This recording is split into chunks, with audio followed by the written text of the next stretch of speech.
దేవుని ప్రియమైన బిడ్డలారా, ప్రభువైన యేసుక్రీస్తు వారి నామంలో మీ అందరికీ నా హృదయపూర్వకమైన వందనాలు చెల్లిస్తున్నాను. ప్రియ బిడ్డలారా, ప్రతిరోజు ఇదే సమయానికి ఇదే ఛానల్లో ఈ ఆదరణ అనే కార్యక్రమాన్ని తప్పనిసరిగా వీక్షించండి.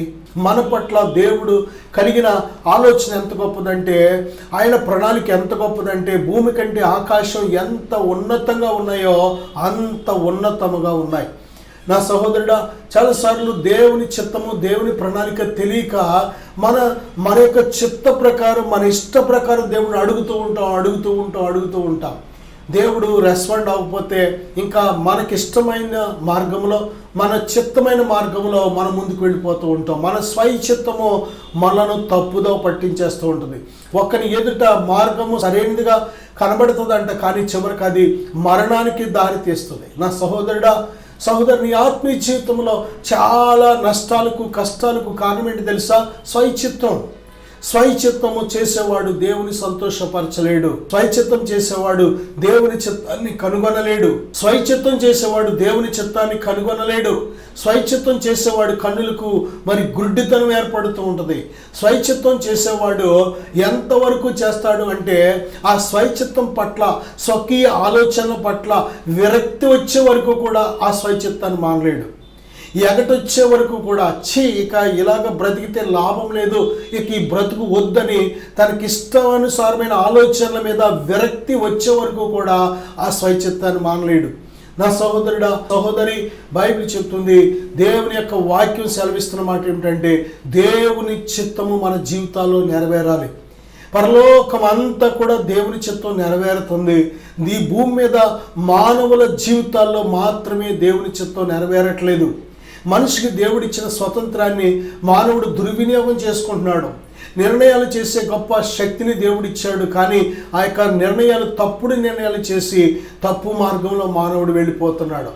మానవుడు తను చేస్తుంది అంతా కూడా తనకి మంచిదిగా ఉండొచ్చు, లేకపోతే నచ్చచ్చు, ఇష్టంగా ఉండొచ్చు, లాభంగా ఉండొచ్చేమో, కానీ స్వైచిత్తం ఏమాత్రము దేవుని చిత్తం కాదు. దేవుని బిడ్డలారా, మన క్రియలను బట్టి దేవుడు తీర్పు తీర్చే దేవుడిగా ఉన్నాడు కనుక, మనకు స్వతంత్రత ఇచ్చాడు కనుక, దేవుని బిడ్డలారా, మనము దేవుని చిత్తానికి లోబడి దేవుని చిత్తానుసారమైన తీర్మానము నిర్ణయము చేస్తే దానికి తగిన గొప్ప ప్రతిఫలం మనం పొందుతాం.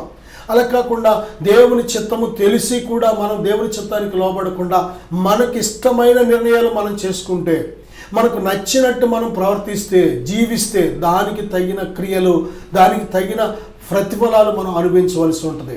నా సహోదరుడా, ప్రతి మనిషి పట్ల దేవుడు ఈ భూమి మీద ఉన్న ప్రతి మానవుని పట్ల ఒక ప్రణాళిక కలిగి ఉన్నాడు. మనుషులందరికీ కూడా సామాన్యముగా పాటించవలసిన, అనుసరించవలసిన, చేయవలసిన దేవుని చిత్తం ఒకటి ఉంది. అదే సమయంలో బయలుపరచబడే దేవుని చిత్తం ఒకటి ఉంటుంది.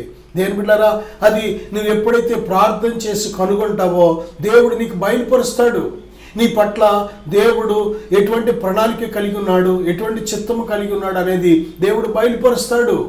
మనము చాలా విషయాల్లో దేవుని చిత్తాన్ని తెలుసుకోకే నష్టాలు కష్టాలు అనుభవిస్తూ ఉంటాం. బిడ్డలారా, చూడండి, ఆదికాండం 2:15 ఏదేను తోటను సేద్యపరచుటకును దానిని కాచుటకును దేవుడు ఏదేను తోటలో ఆదామును అవ్వను ఉంచాడు. దేవుని ప్రణాళిక. ఏదేని తోట ఎంత గొప్పదంటే, ఈ భూమి మీద ఉన్న సమస్త తోటల కంటే, ఈ భూమి మీద ఉన్న సమస్త మొక్కల కంటే, ఈ భూమి మీద ఉన్న సమస్త స్వాతంత్రం కంటే ఏదేని తోటలో చాలా గొప్ప ప్రత్యేకత ఉంది. ఏంటి ఆ ప్రత్యేకత అంటే, మొదటిగా ఈ భూమి అందంతటా దొరికే ఆహార పదార్థాలు ఎలాగైతే ఉన్నాయో అలాగే ఏదేని తోటలో కూడా ఆహారానికి మంచిది, చూపునకు రమ్యమైన ప్రతి వృక్ష ఫలాలు కూడా అక్కడ ఉన్నాయి. రెండవదిగా చాలా ప్రత్యేకత కలిగింది ఏంటంటే, జీవ వృక్ష ఫలాలు ఉన్నాయి. ఏదేని తోటలో జీవ వృక్ష ఫలాలు ఉన్నాయి. అవి తింటే నిరంతరము మనము జీవిస్తాం. మరణము ఉండదు, రోగము ఉండదు, ముగింపు ఉండదు, సమాధికి వెళ్ళక్కర్లేదు, నరకానికి వెళ్ళక్కర్లేదు. శత్రువైన సాతాను మనల్ని టచ్ చేయలేడు, ముట్టలేడు. వాడు మనల్ని మోసం చేయలేడు. ఆ జీవ వృక్ష ఫలాలు తింటే నీవు దేవునితో నిత్యత్వాన్ని చేరుకోగలుగుతావు. నిత్యము నీ బ్రతుకు దినాలని కూడా దేవునితో గొప్ప సహవాసాన్ని నువ్వు కలిగి ఉండగలుగుతావు. దేవుడు వచ్చి ఒక మానవుడిలాగా మనిషితో స్నేహం చేసినట్లు ఆయన వచ్చి ఏదేని తోటలో ఆదాము అవ్వతో స్నేహం చేసేవాడు. దేవుని బిడ్డలారా, ఏదేని తోటలో ఉన్న ప్రత్యేకతలు చూడండి. దేవునితో సహవాసము, నిత్య జీవమిచ్చే వృక్ష ఫలాలు, అలాగే ఆహారానికి మంచి ఆహార పదార్థాలు దేవుడిచ్చాడు. మంచి ఫలవంతమైన మంచి వాతావరణాన్ని, మంచి భూమిని దేవుడు అక్కడ పెట్టాడు. నా సహోదరుడా, నా సహోదరి, నీ జీవితంలో ఏదేని తోట అంటే దేవునితో సహవాసము కలిగిన ఉన్నతమైన దేవుని చిత్తం కలిగి ఉన్నావా నువ్వు? దేవుని చిత్తము, ఆదాము పట్ల దేవుని చిత్తము ఏదేని తోటలో తను నివసించాలి. దేవునితో సహవాసం కలిగిన తోట అది, జీవవృక్ష ఫలాలు కలిగిన తోట. ప్రియబిడ్డ, ఈరోజుని ఆహారానికి అన్ని పదార్థాలు ఉన్నాయి, కానీ మనల్ని బ్రతికించే జీవవృక్ష ఫలాలు ఈ భూమి మీద లేవు. కానీ ఈరోజు దేవుడు మనల్ని ప్రేమించి ప్రభుని యేసుక్రీస్తుని జీవవృక్ష ఫలాన్ని దేవుడు ఈ భూమి మీద పెట్టాడు. 2026 సంవత్సరాల క్రితం మానవ శరీర ఆకారంతో తన అద్వితీయ కుమారుడైన ప్రభుని యేసుక్రీస్తు వారిని ఈ లోకానికి పంపించి మన పాపముల నిమిత్తము ఆయనను శిలువ మీద వధించి యేసునందు విశ్వాసం ఉంచిన వారికి నిత్య జీవాన్ని దేవుడు దయచేస్తున్నాడు. యేసునందు విశ్వాసం ఉంచిన వారి పాపాన్ని క్షమించి దేవుడు తన రక్తంతో కడిగి పరిశుద్ధపరుస్తున్నాడు. యేసునందు విశ్వాసం ఉంచిన వాడిని ఉచితముగా నీతిమంతుడిగా తీరుస్తున్నాడు. యేసునందు విశ్వాసం ఉంచిన వాడిని తన నిత్యరాజ్యానికి వారసుడిగా చేస్తున్నాడు. నా సహోదరుడా, నా సహోదరి, దేవుని యొక్క ప్రణాళిక అన్నమాట. కానీ దేవుని ప్రణాళిక నెరవేరలేదు ఆదాము జీవితం. ఆదాముకి దేవుడు ముందుగానే చెప్పాడు, ఇదిగో ఈ తోట మధ్యలో మంచి చెడ్డల తెలుగునిచ్చి వృక్ష ఫలాలు పెట్టాను, వాటిని నువ్వు తినవద్దు, వాటిని తిను దినమున నిశ్చయముగా చచ్చెదవు. కారణం ఏంటో తెలుసా? ఆ జీవ వృక్ష ఫలాలు తినకుండా దేవుని ఆజ్ఞను ధిక్కరించేలాగా మనల్ని తప్పులో పట్టించే ఒక శత్రువు ఈ భూమి అందంతటా సంచారం చేస్తున్నాడు. ఒక శత్రువు ఉన్నాడు కనుక ఆ శత్రువు మాటను వినద్దు. నేను చెప్పిన మాటకు విరోధంగా ఏదైతే వాడు చెప్తాడో వాడి మాటను వింటే నువ్వు చస్తావని ఖచ్చితంగా దేవుడు చెప్పాడు. ఆ శత్రువుని గురించిన మర్మము ఈ ఆదాముకి అర్థమవుతుంది కాబట్టి మంచి చెడ్డల తెలివినిచ్చే వృక్ష ఫలాల మర్మంతో దేవుడు చెప్పాడు. నా సహోదరుడా, సహోదరి, ఎప్పుడైతే ఆదాము దేవుని మాటను పక్కన పెట్టి సాతాను చెప్పిన మాటను, తన భార్య ద్వారా చెప్పబడిన ఆ మాటను ఎప్పుడైతే నమ్మి తన భార్యకు సెంటిమెంట్గా లోబడి ఆమె ఇచ్చిన ఫలాలు తినేశాడో వెంటనే ఆజ్ఞను అతిక్రమించాడు. ఆజ్ఞాతిక్రమే పాపము, పాపము వల్ల వచ్చే జీతం మరణం. ఒక్క మరణం కాదు, మొదటిగా ఏదేని తోటలోంచి గెంటి వేయబడ్డాడు. అంటే దేవునితో ఉన్న గొప్ప మహోన్నతమైన సహవాసాన్ని కోల్పోయాడు. రెండవదిగా 930 సంవత్సరాలు బ్రతికి ఆఖరికి మట్టిలో కలవలసి వచ్చింది. దేని బిడ్డలారా, మూడవదిగా నిత్య మరణం. తన ఆత్మ దేవునికి సంబంధం లేకుండా ఆ నిత్య మరణాన్ని అనుభవించవలసే పరిస్థితి వచ్చింది. కారణం ఏంటో తెలుసా? దేని బిడ్డలారా, దేవుని చిత్తము, దేవుని ప్రణాళిక తెలిసి కూడా తను లోబడలేదు. ఈరోజు ఎంతోమందికి ఇది దేవుని చిత్తం, ఇది దేవుని చిత్తం కాదని కొంతమంది గుర్తించగలిగే మరి గొప్ప జ్ఞానాన్ని కలిగిన వారు ఉన్నారు. ఆత్మ సంబంధమైన జ్ఞానం కలిగిన వారు ఉన్నారు. ఇది మంచిది, ఇది చెడ్డది అని జ్ఞానం కలిగిన వారు ఉన్నారు. దేవుళ్ళారా, ఈరోజు చూడండి, త్రాగుడు అనేది త్రాగకూడదు ఎంతమందికి తెలీదు? త్రాగుడు త్రాగుచున్న వారందరికీ తెలుసు, ఇది త్రాగుడు త్రాగకూడదు, ఆల్కహాల్ తాగకూడదు, మత్తు పదార్థాలు సేవించకూడదు. ఇది సేవిస్తే దేహం అనారోగ్యాలు పాలవుతుంది, అవి సేవిస్తే కుటుంబం నాశనం అవుతుంది, అవి సేవిస్తే డబ్బులన్నీ వ్యర్థమవుతాయి, పరువు పోతుంది, గౌరవం ఉండదు, విలువ ఉండదు. తెలియదు, వారికి తెలుసు. కానీ స్వతంత్రత దేవుడిచ్చాడు, నిర్ణయం నువ్వే చేసుకోమంటున్నాడు. బలవంతంగా దేవుడు ఏ వ్యక్తిని కూడా మార్చాడు. ఇది మంచి, ఇది చెడు అని చెప్పడం వరకే దేవుడు. నిర్ణయం చేసే శక్తి నీకు ఇచ్చాడు దేవుడు. ఆయన నీకు స్వతంత్రత ఇచ్చాడు.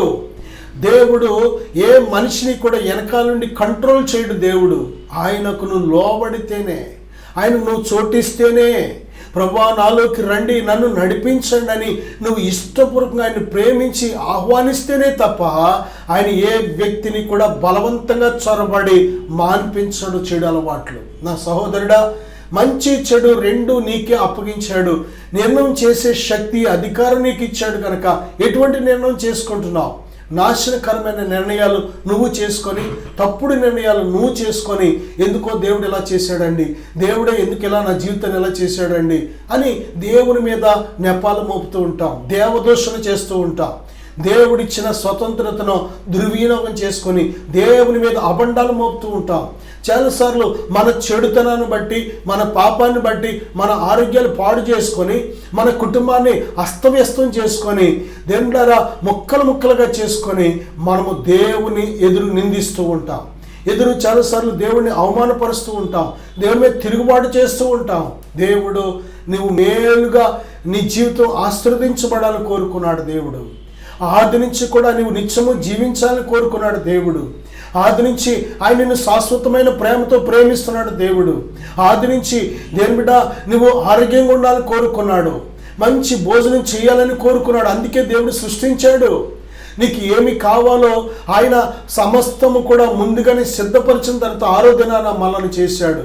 దేవుని యొక్క మనసు, దేవుని హృదయం తెలియకే దేవుని మనం అనేక సార్లు అపార్థం చేసుకుంటూ ఉంటాం. నా సహోదరుడా, సహోదరి, దేవుని ప్రేమ నీకు తెలిసినట్లయితే, దేవుని చిత్తం ఏంటో నువ్వు గ్రహించినట్లయితే, ఆ చిత్తానికి లోబడి జీవించినట్లయితే నీ బ్రతుకు దినాలన్నీ కూడా కృపాక్షేమములు వెంట వస్తాయి. ఆదాము పట్ల దేవుడు ఒక ప్రణాళిక కలిగి ఉన్నాడు, కానీ ఆ ప్రణాళికను నెరవేరలేదు. కారణం ఏంటో తెలుసా? ఆదాము శత్రువు మాటలకు లోబడ్డాడు, కానీ శత్రువు చెప్పిన మాటలు అమ్మాడు, కానీ దేవుడు చెప్పిన మాటల మీద నమ్మకం ఉంచలేకపోయాడు. ఈరోజు సత్యం ప్రకటించబడుతుంది, సత్యం బోధించబడుతుంది, వీధులలో నిలబడి ప్రకటించబడుతుంది. ఎంతమంది సత్యానికి లోబడుతున్నాం? ఎంతమంది సత్యాన్ని ప్రేమించగలుగుతున్నాం? ఇది నిజము, ఇది అబద్ధము, ఇది జీవం కలిగింది, ఇది జీవం లేనిది, ఇది ఉన్నది, అది లేనిది అని ప్రతీది కూడా దేవుడు మనకు తెలియపరుస్తున్నాడు. కానీ మనము మన హృదయాలు వేటిని ప్రేమిస్తున్నాయంటే వ్యర్థమైన వాటిని ప్రేమిస్తున్నాయి, అబద్ధమైన వాటిని ప్రేమిస్తున్నాయి, మన జీవితాలను నాశనం చేసే వాటిని ప్రేమిస్తున్నాయి. కారణం ఏంటంటే మన హృదయం మంచిదిగా లేదు. నా సహోదరుడా, హృదయం అన్నిటికంటే ఘోరమైన వ్యాధి కలిగింది. హృదయము మోసకరమైంది. నువ్వు దాన్ని గ్రహించాలి. దాన్ని గ్రహించేవాడు ఎవడు అని బైబిల్ అడుగుతుంది. నీ హృదయాన్ని ఎప్పుడైతే నువ్వు గ్రహించగలుగుతావో, నీ హృదయాన్ని ఎప్పుడైతే నీ చెప్పు చేతలో పెట్టుకుంటావో, నీ హృదయాన్ని ఎప్పుడైతే దేవుని మార్గంలో నడవడానికి సిద్ధపరచుకుంటావో నువ్వు ధన్యుడవు. దేవుని ప్రియమైన బిడ్డలారా, ఆదాము ఎలాగుండాలని దేవుడు కోరుకున్నాడో అలాగా ఉండకపోవడానికి కారణం ఏంటంటే ఆదాము స్వైచిత్తాన్ని చేశాడు, దేవుని చిత్తానికి లోబడలేదు. సాతాను చెప్పిన అబద్ధాలకు చోటిచ్చాడు, తన భార్య మాటలకు సెంటిమెంటల్గా లొంగిపోయాడు. ఈరోజు భర్త చెప్పాడని భార్య తప్పుడు మార్గంలో, భార్య చెప్పిందని భర్త తప్పుడు మార్గంలో, తల్లిదండ్రి చెప్పారని పిల్లలు తప్పుడు మార్గంలో, మా పిల్లలు చెప్పారండి అని తప్పుడు మార్గంలో, బంధువులు చెప్పారని తప్పుడు మార్గంలో వెళ్ళిపోచిన వారు ఎంతోమంది. దేవుడు చెప్పాడు, ఇది దేవుని చిత్తము, ఇది సత్యము, ఈ సత్యానికి మనం లోబడదామనే వాళ్ళు చాలా తక్కువ. దేవుడు చెప్తున్న సత్యం ఆకర్షణీయంగా ఉండట్లేదు మనిషికి. శత్రువైన సాతాను చెప్తున్న అబద్ధం ఆకర్షణీయంగా ఉంటుంది. చాలా మనిషికి చాలా ఆకర్షిస్తుంది అబద్ధం. చాలా జాగ్రత్త. దేవుని ప్రియమైన బిడ్డలారా, ఏదో ఒకరోజు దేవుని బిడ్డలారా అబద్ధం అనేది ముందుగా వెళుతుందేమో, కానీ ఏదో ఒకరోజు సత్యం అనేది అబద్ధాన్ని ఓవర్టేక్ చేస్తుంది. ఎప్పటికైనా సత్యమే గెలుస్తుంది. దేవుని బిడ్డలారా, ఇక్కడ మనం చూసినట్లయితే ఏదేని తోటలో జీవవృక్ష ఫలాలు అనుభవించి మానవుడు నిత్యము జీవించాలని, హానోకు వలె నిత్యత్వంలో ప్రభుతో మహిమలో ఉండాలని దేవుడు ఆశపడ్డాడు. కానీ దేవుని ఆశ నెరవేరలేదు, దేవుని చిత్తం నెరవేరలేదు. మానవుడు దేవుణ్ణి పూర్ణ హృదయంతో ప్రేమించలేకపోయాడు. శత్రువు చెప్పిన అబద్ధాలను నమ్మి అబద్ధాలకు లోబడి దేవుని మీద తిరుగుబాటు చేయడం ప్రారంభించాడు మానవుడు. అందుకే దేవుడు ఆ రోజు నుంచి ఈ రోజు వరకు భూమి మీద మనుషులను సృష్టించినందుకు, పుట్టించినందుకు తన హృదయంలో నొచ్చుకుంటూనే ఉన్నాడు. ఆయన తన హృదయంలో బాధపడుతూనే ఉన్నాడో, నీ పట్ల దేవుని చిత్తం నెరవేరక దేవుడు ఎంతో ఆయన చాలా నొచ్చుకొని బాధతో ఉన్నాడు. మన తల్లి తండ్రి వాళ్ళు కోరినట్లు మనం చదువుకోకపోతే తల్లి తండ్రి చాలా బాధపడతారు. నా పిల్లలు ఎంత డబ్బులు పెట్టి ఇన్ని బట్టలు కొని, ఇన్ని బుక్స్ కొని, ఇన్ని ఫీజులు కట్టి నేను చదివిస్తుంటే వాడు చదవట్లేదు, వాడు రోడ్ల మీద తిరుగుతున్నాడో, ఫ్రెండ్స్తో టైం వేస్ట్ చేస్తున్నాడో, ఫోన్తో టైం వేస్ట్ చేస్తున్నాడో అని ఆ తల్లి తండ్రి ఎంత బాధపడతారో. నీ బిడ్డలు నీ మాట వినకపోతేనే ఎంతో బాధపడతావే. నా సహోదరుడా, నా సహోదరి, పరలోకమందున నీ దేవుని మాటను వినకపోతే ఆ తండ్రి ఎంత దుఃఖపడుతున్నాడో, ఎంత నొచ్చుకుంటున్నాడో ఏనాడైనా ఆలోచన చేసావా? దేవుని ప్రియబిడ్డ, మనందరము దేవుని పిల్లలమని బైబిల్ చెప్తుంది.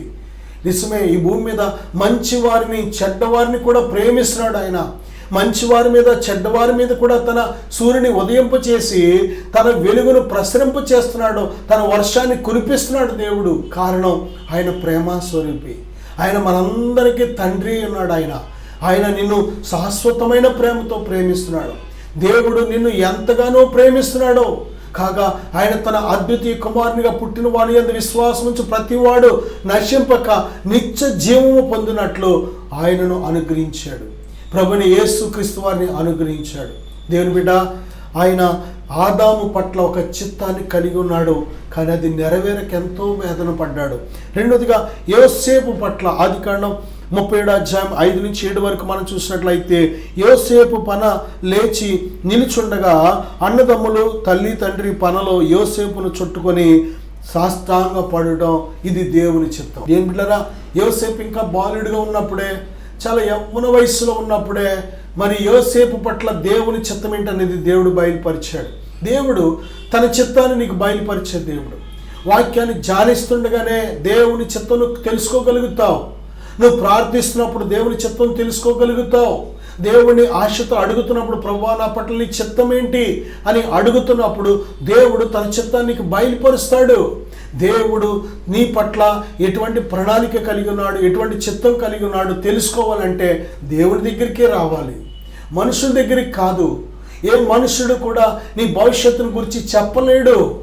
దేవుని ఆత్మ ఎవరిలో ఉంటే వారికి మాత్రమే అది బయలుపరచబడుతుంది. దేవుడారా, దేవుని ఆత్మ చేత దేవుని యొక్క ఉద్దేశాలు, దేవుని ప్రణాళికలను తెలుసుకోగలుగుతావు. కొరింథీయులకు రాసిన మొదటి పత్రికలో చూసినట్లయితే 2వ అధ్యాయంలో దేవుని ఆత్మ వలన దేవుని విషయాలు కూడా మనం గ్రహించగలుగుతాం. దేవుని బిడ్డలారా, మన జీవితంలో మనము దేవుని చిత్తం తెలుసుకోవాలంటే దేవుని ఆత్మ సహాయం మనకు తప్పనిసరిగా కావాలి. దేవుని ఆత్మ తన చిత్తాన్ని మనకు బయలుపరిచే దేవుడు. మనం చాలాసార్లు పెళ్ళి దేవుని చిత్తమా కాదా, ఇల్లు దేవుని చిత్తమా కాదా, లేకపోతే కొన్ని విషయాల్లోని మాత్రమే అడుగుతాం. కాదు, ప్రతిరోజు మన జీవితంలో దేవుని చిత్తం చేయాలి. దేవుని చిత్తం ప్రతి విషయంలో చేయాలి. ప్రతి సమయంలో దేవుని చిత్తం మన జీవితంలో నెరవేరాలి. ప్రతి స్థలంలో మన జీవితంలో దేవుని చిత్తం నెరవేరాలి. అప్పుడే సంపూర్ణమైన దేవుని చిత్తం మనం చేసిన వారు అవుతాం. దేవుని ప్రియమైన బిడ్డారా, దేవుని చిత్తము యోసేపు పట్ల దేవుని చిత్తం తన తల్లిదండ్రి కంటే, తన అన్నల కంటే, అందరికంటే తనను దేవుడు ఒక నక్షత్రం వలె చేస్తున్నట్లు, ఒక నిలబడిన పన వలె చేస్తున్నట్లు దేవుని ప్రణాళిక. నిజమే, దేవుడు నీ పట్ల ఏ ప్రణాళిక కలిగి ఉన్నాడో ఆ ప్రణాళికను దేవునికి బయలుపరుస్తాడు. ఆ యొక్క ప్రణాళికను తండ్రికి చెప్పినప్పుడు, అన్నలకు చెప్పినప్పుడు వారు చాలా హేళన చేసి పగబెట్టుకోవడం ప్రారంభించారు. దేని బిడ్డారా, దేవుని చిత్తము నువ్వు ఇతరులకి బయలుపరుస్తున్నప్పుడు హేళన చేయొచ్చు. నీ పట్ల దేవుడు కలిగిన చిత్తం నువ్వు దేని బిడ్డారా ఆలోచిస్తున్నప్పుడు ఇది నిజంగా నెరవేరుతుందా అనే అనుమానం కూడా రావచ్చు. నిజమే, దేవునికి సమస్తము సాధ్యమే. నేను పిలుస్తున్న దేవుడు శక్తిమంతుడు, ఆయన నెరవేర్చగలడు, సమర్థుడు. ఆయనకు సమస్తము సాధ్యమే. మనుషులకు అసాధ్యమైన దేవునికి సాధ్యం. ఆయన మాట ఇచ్చాడు అంటే మాట నెరవేర్చే దేవుడు. ఆయన మాట తప్పడు, అబద్ధమాడడు, పశ్చాత్తాపడడు. ఆయన చిత్తము మనం తెలుసుకోవాలి, కానీ ఆయన చిత్త ప్రకారం ఆయన చేసే దేవుడు. ఆయన చిత్తానికి మనం సిద్ధంగా ఉండాలి. దేని ప్రియబిడ్డారా, యోసేపు జీవితం ఆయన చిత్తములో ఆయన నడిపిస్తున్నప్పుడు అది ఏమాత్రం సాఫీగా పూల పాన్పు కింద వెళ్ళలేదు. దేవుడు ఇచ్చిన ఆ దర్శనం నెరవేరడానికి ఆయన నడిపించిన మార్గం కానీ మనం చూసినట్లయితే సొంత అన్నలే యోసేపు మీద పగ పెట్టుకొని ఏం చేశారంటే ఒక గోతులో చంపేయాలని ఉద్దేశంతో, వాడు చచ్చిపోవాలని ఉద్దేశంతో గోతులో పడేశారు. ప్రియబిడ్డారా, యోసేపు బట్టలు తీసేసి ఏం చేశారో తెలుసా, ఒక గొర్రెపిల్లని చంపి ఆ గొర్రెపిల్ల రక్తంతో దాన్ని తడిపేసి, ఇదిగో మా కడివిలో ఈ బట్టలు దొరికింది, నీ కొడుకియా ఏంటో చూడు, గుర్తుపట్టగలవా అని. దేని బిడ్డారా, ఆ కొడుకు చచ్చిపోయాడనే ఉద్దేశం ఆ తండ్రిలో వచ్చేలాగా ఏం చేశారంటే ఆ కొడుకు బట్టలో ఆ రక్తం మరకలతో ముంచి ఏం చేశారంటే తండ్రికి చూపించారు. అయ్యో, అడవిలో ఏ జంతువో ఏ మృగమో నా కొడుకుని చంపేసింది, ఇవి నా కొడుకు బట్టలే అని ఆ తండ్రి వేదనతో నిండిపోయాడు. ఇక కొడుకు చనిపోయాడని నిర్ణయానికి వచ్చేసాడు. కొడుకు బ్రతికుండగానే ఆ కొడుకు చనిపోయాడు అనే ఆలోచన తండ్రికి వచ్చేలాగా చేసేశారు సొంత అన్నలే. దేని బిడ్డారా, అంతటితో పోలేదు. దేవుడు నీ పట్ల ఒక ప్రణాళిక కలిగి ఉన్నాడు కానీ కాబట్టి దేవుడు నీ పట్ల ఒక ఆలోచన కలిగి ఉన్నాడు కాబట్టి దేవుడు మనుషుల ఇచ్చకు అప్పగించే దేవుడు కాదు. ఆయన చిత్తం నెరవేరడం కోసం సమస్తాన్ని సమకూర్చి జరిగించే దేవుడు. ఒరే, అలా చంపేస్తే మనకేమొస్తుంది? మనం పిల్లలతో ఉన్నాం, ఆ పాపం శాపం మన మీదకి రాకుండా వాడిని ఎవరికొకరికి అమ్మేస్తే వాడు ఎక్కడో చోట బతికుంటాడో, ఆ పాపం శాపం మన మీదకి రాదు, మనకి డబ్బులు కూడా వస్తాయి అనగానే వెంటనే మళ్ళీ గోతులోంచి తీశారు. తీసి దేని బిడ్డారా, ఆ యొక్క ఐగుప్తుకు వెళ్ళే ఫిలిష్తీయులకు అమ్మేశారు. ఆ డబ్బులతో ఎంజాయ్ చేశారు వాళ్ళు. సొంత తమ్ముడిని అమ్మేసి ఆ డబ్బులు పంచుకున్నారు వాళ్ళు. దేని బిడ్డారా, అంతేకాదు ఆ యొక్క కొనుక్కున్న వ్యక్తి ఐగుప్తు దేశంలో ఆ కొనుక్కున్న వ్యక్తి తన ఇంట్లో వెట్టి చాకరీ చేస్తుండేవాడు. ఇదేంటి? దేవుడిచ్చిన దర్శనం ఏంటి? వెట్టి చాకరీ ఏంటి? ఇక్కడ దేవుని ప్రణాళిక ఏంటి? ఇక్కడ జరుగుతున్నదేంటి? ఒక బానిసగా ఉన్నాడు, దేవుడు ఒక అధికారిగా నిలబడి ప్రకాశిస్తున్న ఒక పనగా నిలబెడతానని దేవుడు వాగ్దానం ఇస్తే ఇక్కడ జరుగుతున్నది ఏంటి? ఒక వ్యక్తి కింద పాదదాసుడిగా చేసే పని ఏర్పడింది ఏంటి? నిజమే, దేవుని ప్రణాళిక నెరవేరే వరకు దేవుని నడిపింపు పూల పాన్పు కాదు. దేవుని చిత్తం నీ జీవితంలో నెరవేరాలి అంటే, దేవుని యొక్క టార్గెట్ను చేరాలి అంటే ఆ ప్రయాణం చాలా ఛాలెంజింగ్, చాలా సవాళ్ళతో కూడింది. దేని బిడ్డారా, నువ్వు దేవుని చిత్త ప్రకారం జీవిస్తే సాతాను ఏమాత్రం అంగీకరించడం, ఒప్పుకోడు. నేను దేవుని కోసం పరిశుద్ధంగా జీవిస్తాను అంటే ఆడు ఏమాత్రము ఊరుకోడు. నీ పరిశుద్ధతను ఏ విధంగానైనా చెడగొట్టడానికి ఎన్ని రకాల బాణాలు వేస్తూ ఉంటాడో. దురాశ అనే బాణం వేస్తాడు, కామం అనే బాణం వేస్తూ ఉంటాడు. దేని బిడ్డారా, అనేక రకాల ఇచ్చల చేత రెచ్చగొడుతూ ఉంటాడు సాతాను. శత్రువు ఏమాత్రము కూడా నీ జీవితంలో దేవుని చిత్తం నెరవేరడం ఏమాత్రం వాడు వారలేడు. ప్రియబిడ్డ, యోసేపు జీవితంలో దేవుని ప్రణాళిక ఉంది కనుక దేని బిడ్డారా, ఏ ఇంటిలో బానిసకున్నాడో దేవుడు ఆ ఇంటిని ఆశీర్వదించడం ప్రారంభించాడు. దేవుడు సజీవుడు. దేవుడు దేని బిడ్డారా, ఈ మధ్య వచ్చి ఈ మధ్య పోయే దేవుడు కాదు. ఆది అంతము లేనివాడు అయినా, ఆది అంతము ఉన్నవాడైతే దేవుడు కాదు. ఆయనకు ఆది లేదు, అంతము లేదు. ఆయన నిత్యుడు.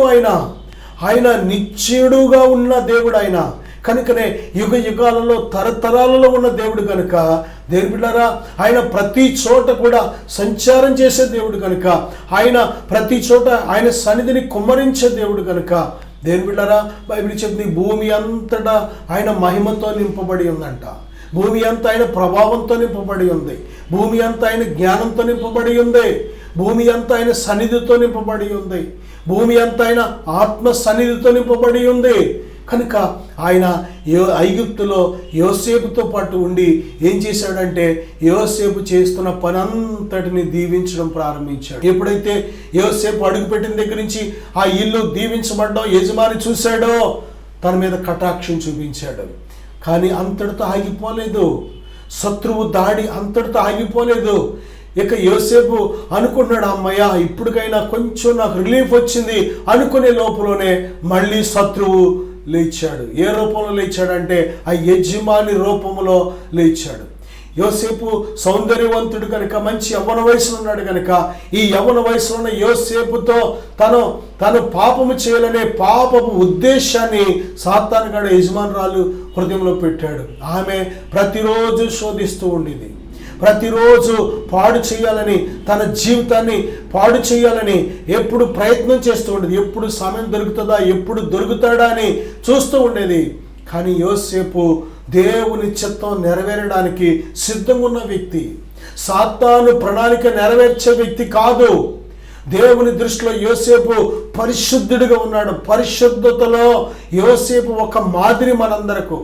యవన బిడ్డలారా, ప్రియ తమ్ముడు చెల్లి, నీ యవన జీవితాన్ని పరిశుద్ధంగా కాపాడుకున్నావా? యోసేపు వలె నువ్వు నమ్మకంగా ఉండగలుగుతున్నావా? యోసేపు వలె నీ పరిశుద్ధతను కాపాడుకుంటున్నావా? మచ్చలు వేసుకుంటున్నావా? లేక లేనిపోయిన వ్యర్థమైన అపవిత్రమైన సంబంధాలు పెట్టుకొని, చాటింగ్లు పెట్టుకొని, మాటలు పెట్టుకొని దేని బిడ్డ నిన్ను నిలువున నాశనం చేసుకుంటున్నావేమో. చాలా జాగ్రత్త. జీవితం చాలా విలువైనది. జీవితం చాలా విలువైనది. ఒక్కసారి అది పోయింది అంటే మళ్ళీ నువ్వు దాన్ని సంపాదించుకోలేవు. మచ్చబడిన మచ్చ మళ్ళీ ఎప్పటికీ పోదు. జాగ్రత్తం చేయవాడు జాగ్రత్తం వల్ల కలిగే మచ్చంట ఎప్పటికీ పోదు. జాగ్రత్తం చేయవాడు కేవలం బుద్ధిహీనుడు అని బైబిల్ చెప్తుంది. నా సహోదరుడా, యవ్వన చెల్లి, యవ్వన తమ్ముడు, నీ పరిశుద్ధ జీవితాన్ని కాపాడుకో. యోసేపు కాపాడుకున్నాడు. ఆ యజమానురాలు ఎన్ని అవకాశాలు ఇచ్చినా సరే ఎక్కడ లొంగలేదు. ఈ లోకం దేని బిడ్డ పరిశుద్ధులకు విరోధమైంది, కానీ పాపం చేసే వారికి భలే అవకాశాలు ఇస్తూ ఉంటుంది. పాపం చేసేవారిని ప్రోత్సహిస్తూ ఉంటుంది. పుష్కలమైన అవకాశాలు. ఈ లోకమంతా కూడా పాపము చేయాలనుకునే వారికి, చెడిపోవాలనుకునే వారికి, నాశనం అయిపోవాలనుకునే వారికి పుష్కలమైన అవకాశాలతో సాతానుగాడు ఆఫర్లు ఇస్తూ ఉంటాడు. చాలా జాగ్రత్త. నా సహోదరుడా, నా సహోదరి, పరిశుద్ధత లేకుండా దేవుణ్ణి చూడలేవు. హృదయ శుద్ధి గలవారు ధన్యులు, వారు దేవుని చూచెదరు. దేవుడు పరిశుద్ధుడు కనుక నేను పరిశుద్ధుడు కనుక మీరును పరిశుద్ధులై ఉండండి అని దేవుడు చెప్తున్నాడు. దేని బిడ్డ పరిశుద్ధుడైన దేవునితోనూ సహవాసం చేయాలి అంటే పరిశుద్ధ జీవితాన్ని కాపాడుకోవాలి. యోసేపు తన పరిశుద్ధతను కాపాడుకున్నాడు. ఎంత వెల చెల్లించాడో తెలుసా? ఆఖరికి తన యజమానురాలు చెప్పిన మాట వినలేదు. అంతేకాదు అక్కడి నుంచి దూరంగా పారిపోయాడు. జారత్వమునకు దూరంగా పారిపోవాలి. అపిత్రుల దగ్గర నుంచి దూరంగా పారిపోవాలి. దుష్టుల దగ్గర నుంచి దూరంగా పారిపోవాలి. అపహాసకుల దగ్గర నుంచి దూరంగా పారిపోవాలి. నీ పరిశుద్ధతను, నీ భక్తిని, నీ నీతిని, నీ ప్రార్థన జీవితం, నీ విశ్వాస జీవితం కాపాడుకోవాలంటే ఈ దుష్టులైన ఈ తరం వారికి దూరంగా ఉండాలి నువ్వు. యోసేపు ఆ విధంగా దూరంగా వెళ్ళాడు. అయితే ఏం జరిగిందో తెలుసా? యోసేపు ఏ పాపము చేయకపోయినా ఆ యొక్క యజమానురాలు ఏం చేసిందంటే యోసేపు మీద కేసు పెట్టింది. అన్యాయంగా, అక్రమంగా నన్ను పాడు చేయడానికి వచ్చాడు, ఇదిగో నేను ఒప్పుకోకపోయేటప్పటికి తన వస్త్రాన్ని నా చేతిలో పెట్టి వదిలేసి పారిపోయాడు. నేను ఒప్పుకోకపోయేటప్పటికి తను ఇదిగో యోసేపు నన్ను పాడు చేయని చూశాడు అని యోసేపు మీద కేసు పెట్టింది. అన్యాయంగా. నిజంగా పాడు చేయని చూసింది ఆవిడి, నాశనం చేయాలని చూసింది ఆవిడే. కానీ ఎప్పుడైతే యోసేపు ఒప్పుకోలేదో యోసేపు మీద తిరిగి కేసు పెట్టింది. యోసేపుని వెంటనే పట్టుకొని జైల్లో వేశారు. ఎటువంటి జైలు తెలుసా? కరడు కట్టిన భయంకరమైన నేరస్తులు ఉండే జైల్లో వేశారు. ఇదేంటి? అసలు దేవుని చిత్తం ఏంటి? దేవుని ప్రణాళిక ఏంటి? దేవుడిచ్చిన దర్శనం ఏంటి? జరుగుతున్నదేంటి? అవును, నువ్వు దేవుని మార్గంలో సాగుతున్నప్పుడు, దేవుని సంపూర్ణమైన చిత్తంలో సాగుతున్నప్పుడు నీకు మేలు కలుగుటకై సమస్తము సమకూడి జరుగుతూ ఉంటాయి. నువ్వు ఎంత నీతిగా బ్రతుకుతావో, ఎంత పరిశుద్ధంగా బ్రతుకుతావో, ఎంత యథార్థంగా బ్రతుకుతావో దానికి ఆపోజిట్లో నిందలు, అవమానాలు వస్తూ ఉంటాయి. భయపడకో. నువ్వు దేవుని చిత్తంలో ఉన్నావు, నువ్వు దేవుని ప్రణాళికలో ఉన్నావు, నువ్వు దేవుని ఉన్నతమైన ఉద్దేశంలో ఉన్నావు. నా సహోదరుడా, సహోదరి, కృంగిపోకు. నువ్వు ఏదైనా తప్పు చేసి నిందలు పడితే, ఏదైనా పొరపాటు చేసి నిందలు పడితే అది నువ్వు అనుభవించాలి. కానీ దేవుని బిడ్డలారా, నువ్వు ఏ తప్పు చేయకపోయినా, ఏ పొరపాటు చేయకపోయినా, దేవుని దృష్టిలో నిందారహితంగా బ్రతికినా సరే నీకు నింద వస్తుందా, అవమానం వస్తుందా, నీ మీద చెడ్డ మాటలలో పలుకుతున్నారా, అస్సలు భయపడకు. దేవుని దగ్గర నువ్వు గొప్ప ప్రతిఫలం పొందబోతున్నావు. దేవుడు దానికి గొప్ప ప్రతిఫలం దేవుడు నీకు ఇవ్వబోతున్నాడు. దేవుని మహోన్నతమైన ఉద్దేశం, ఆయన చిత్తము నీ జీవితంలో నెరవేరబోతుంది. దేవుని బిడ్డ, నేను ప్రార్థన చేద్దాం. పరిశుద్ధుడా, ప్రేమగల తండ్రి, మహోన్నతుడా, ఈ యొక్క సమయంలో నాయనా ఇదిగో మీ చిత్తములో సాగుటకు సహాయం దయచేయండి. నీ బిడ్డలకు నాయన మీ చిత్తము, మీ ప్రణాళిక ఏంటో తెలుసుకున్నటకు, ముందుకు సాగుటకు సహాయం దయచేయమని యేసు నామములో ప్రార్థిస్తున్నాను తండ్రి. ఆమేన్. God bless.